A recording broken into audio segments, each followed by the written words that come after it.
Mon appréciation par rapport à cette décision, c'est d'abord un grand soulagement. Nous sommes aux côtés de victimes qui, depuis 15 ans bientôt, souffrent des conséquences des crimes qu'ils ont subis. Et de voir le tribunal, pendant 4 heures, faire la lecture des motifs essentiels de cette décision, montrer que le tribunal a fait du droit, montrer que le tribunal a appliqué une méthode, a été véritablement dans un souci d'explication, pour que jamais on ne puisse dire que la décision qui a été prise est une décision arbitraire.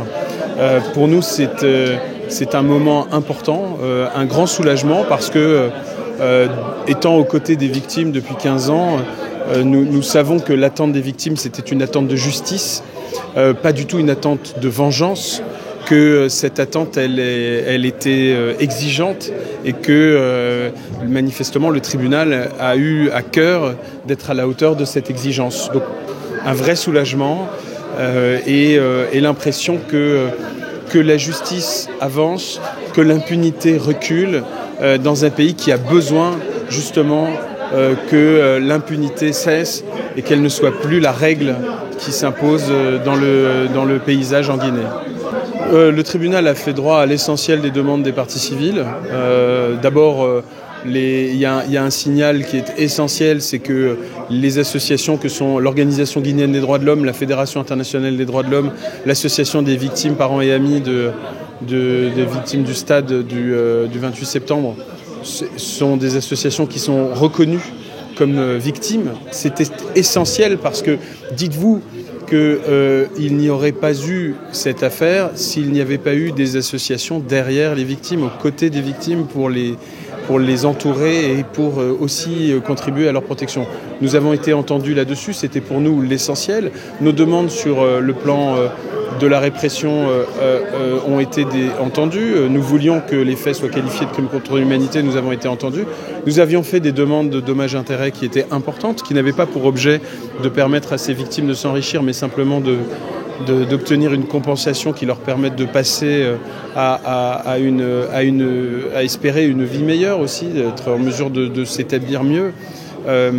Nous avons été entendus, les sommes qui ont été accordées sont importantes.